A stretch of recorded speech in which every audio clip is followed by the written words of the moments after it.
Hi, it's me, Angela, driving on my long commute from the valley to the west side and trying not to let traffic get the best of me because most of the people driving around me right now are a bunch of turds.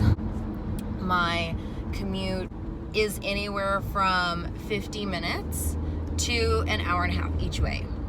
So there are days that I spend 3 hours in the car. I know what you're thinking. If you're from LA, join the club. Totally get it. Just complaining about something I do every day that a lot of other people do every day. Listen to podcasts. I used to listen to Darkness Radio. I couldn't find it last time. Maybe they are still on. I don't know. But that was one of my favorite ones because they talk about like ghosts and aliens and all weird things paranormal. One of the hosts, he does location managing for Ghost Adventures, I believe. I think.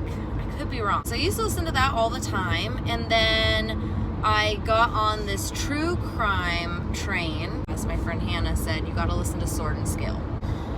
Let me warn you, it is not for those with a weak stomach. Oh, hello, son. There have been episodes where I have had to turn it off just because it is just so horrifying and so gross, the things that people do to each other. It's awful. Like, it opens up this whole world of like, I have to stop listening to it. I stopped for a while and then recently was like, oh, my episodes are building up. Ooh. So I started listening to it again. But the problem that I have now is that, and the reason I had to stop listening is I walk my dogs every night. And I used to be able to walk them 2 a.m., no problem, down the dark alleys. Like, who cares? Bums aren't going to bother me. They got other stuff to worry about. I'm like the least of anyone's worries. No one wants to steal me. I talk way too much. Now, when I walk my dogs, I look at every single person on the street and I'm like, you could be a murderer. Ooh, you look like a freak. Oh, where were you before this? Your pants are really dirty. Were you burying a body earlier? What's that? What's that stain on the ground? Oh my God, it's blood. Oh, someone left an empty suitcase on the side of the road.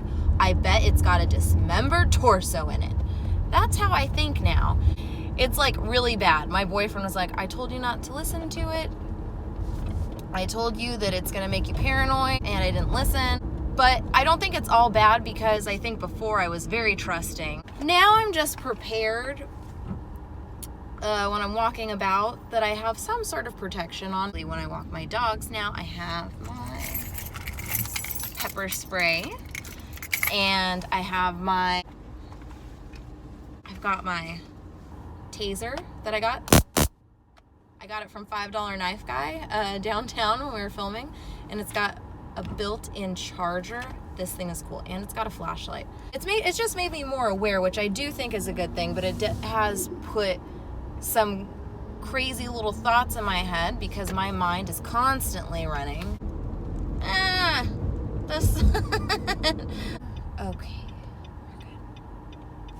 If you're looking for something to do in your commute, and if you're prepared for the paranoia that may ensue, what's that word I'm looking for? Ensue. Why does that sound so weird? If you're ready for paranoia to happen, if you're prepared to live that paranoid life, or maybe you're just not a paranoid person, it might not bother you at all. I would say listen to Sword and Scale. It's really gnarly, but it's really interesting, and the host, he puts it together really, really well. That, I would say, is number one in true crime podcasts. Number two, very close number two, if you're looking for something that it is true crime, and they do talk about gnarly stuff, but it does have a little bit of a lighter side, My Favorite Murder with Georgia and Karen. They are amazing. It took me a minute at first because they are two LA women who talk like LA women, whatever that means. And then as I listen to it more, I mean, they are funny as fuck, and they say exactly what you're thinking. And then he decapitated her. What the fuck? What a fucking asshole. What a dick. I mean, it's everything that you're thinking, which is why I love it. I love it so much. They are my heroes. Case File's really good, but sometimes his accent it makes me want to go to sleep because he just talks so soothing and just talks like this the whole time. And I can't do his accent, but maybe, I don't know if I think he's an Aussie. I don't know. Someone's in my parking spot? No one's ever been in my parking spot before. What the fuck is this? It's my spot. I'm here every day. Ew. What an asshole. But those are my top 3. Anyway, what was the point of this? I think I just want to start making videos again. Because before, when I would make them, I didn't have to put as much thought into it. And I really enjoyed it. And I enjoy now looking back and having almost like my video diaries. So I think I'm just going to start making pointless videos. Is anyone going to watch them? Probably not. It's more for myself. I feel like a lot of people that don't have any followers would say something like that. But I just want to be creative again. I've lost my creativity, and this is veering off in a whole other direction. But hopefully you'll be seeing more of me. That's all for now. Peace out, YouTube.